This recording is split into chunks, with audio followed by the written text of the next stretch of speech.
नमस्कार दोस्तों, आपका स्वागत है मुदगल स्टडी पॉइंट पे। आज हम पढ़ेंगे मारवाड़ का एक राजा जिसके बारे में आपको पूरी जानकारी मैं यहाँ पे एक स्टोरी के माध्यम से बताना चाहता हूँ। देखिए, उनका नाम है राव चंद्र सेन। दोस्तों देखिए, राव चंद्र सेन के पिताजी का नाम है, आपको मालूम होगा, मालदेव। मालदेव पुत्र हैं गांगा के। ये आपने अगर मेरा वीडियो देखा है, बाबर और सांगा का एक स्टोरी के रूप में मैंने अपलोड किया है। अगर आपने उसमें देखा होगा तो राव गांगा मालदेव को 4000 सैनिकों के साथ पाती पेरवन जो प्रथा होती थी, तो राणा सांगा के दरबार में भेजता है बाबर के विरुद्ध लड़ने के लिए। तो देखिए दोस्तों, गांगा के पुत्र मालदेव के पुत्र 3 थे दोस्तों, जिसमें उदय सिंह और राज सिंह और राव चंद्र सेन। दोस्तों होता क्या है, अब मैं आपको स्टोरी बताता हूँ कि उदय सिंह, राज सिंह अकबर के दरबार में चले जाते हैं। जब राव चंद्रसेन राजा बनता है तो उदय सिंह और राज सिंह अकबर के दरबार में चले जाते हैं। अकबर इसी समय का फ़ायदा उठाकर, उसको तो ऐसा समय चाहिए था, फ़ायदा उठाकर दोनों भाइयों के साथ अपनी सेना भेज देता है। जब दोनों भाइयों के साथ अपनी सेना भेज देता है तो राव चंद्रसेन को इस बात का बहुत दुख होता है कि देखो, आज मेरे दोनों भाई मेरे विरुद्ध आए हैं। तो वो भादरा जोन चले जाते हैं वहाँ से छोड़ के, क्योंकि ये जो सेना भेजते हैं वो जोधपुर भेजी जाती है। दोस्तों जोधपुर अकबर सेना भेजता है उदय सिंह और राज सिंह के साथ, दोनों भाइयों के साथ।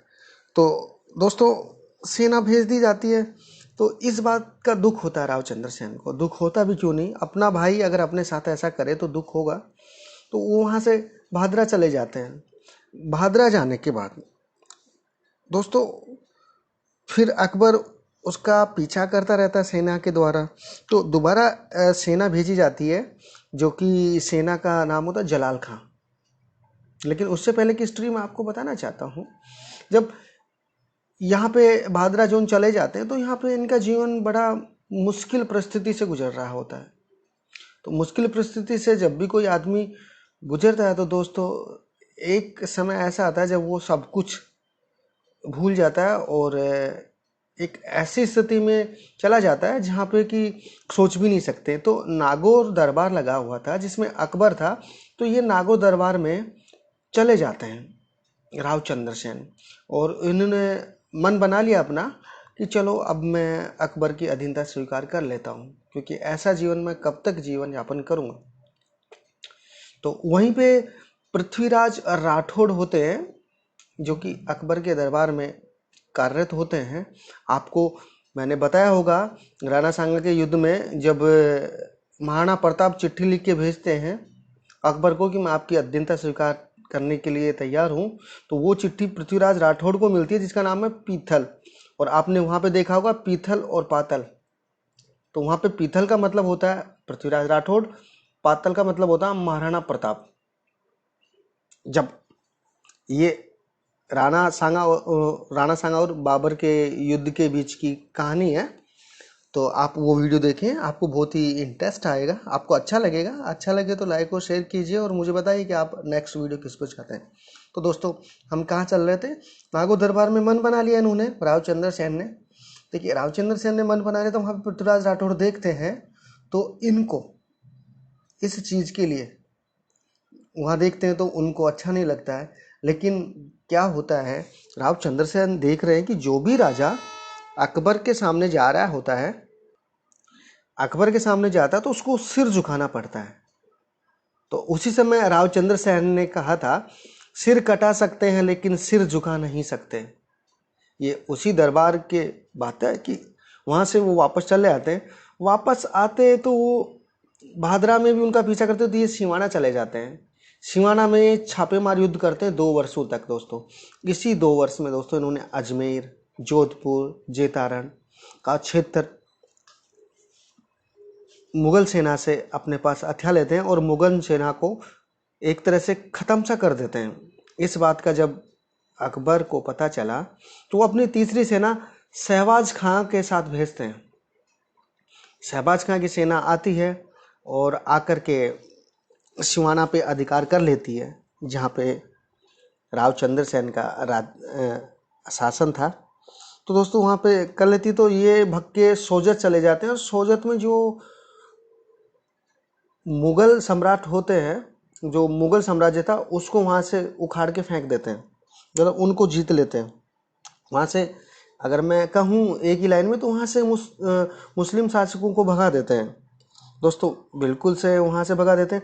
इसी बीच दोस्तों इनका क्या होता है कि बीमार हो जाते हैं, और बीमार होने के बाद 1580 में सचिया गांव है, वहाँ पे इनका निधन हो जाता है। एक महान शासक हुए थे रावचंद्र सेन, जो कि महाराणा प्रताप के अग्रगामी कहे जाते थे। आपको मैंने वहाँ पे बताया था कि जब महाराणा प्रताप का कुंभलगढ़ दुर्ग में राज तिलक हो रहा था, तो रावचंद्र सेन वहाँ पे मौजूद थे, ओनली रावचंद्र सेन, क्योंकि महाराणा प्रताप इनको अपना अग्रगामी मानते थे। और आपको ये भी बताया था मैंने कि महाराणा प्रताप का दो बार राज तिलक हुआ था, क्योंकि उसका बड़ा भाई जब उदय सिंह की मृत्यु होती है, तो जब दाह संस्कार के लिए महाराणा प्रताप जाते हैं, तो वहाँ देखते हैं कि उनका बड़ा भाई नहीं आया होता है। जो उदय सिंह की बीवी धीरबाई होती है, वो अपने बेटे को वहाँ पे राज तिलक कर देती है। जब राजपूत सरदारों को इस बात का पता चलता है, तो उनको बहुत बुरा लगता है कि ऐसे समय में उसको शासन करने की सोच रहा है, जबकि उदय सिंह के दाह संस्कार में उसे आना चाहिए था, सबसे बड़ा बेटा था।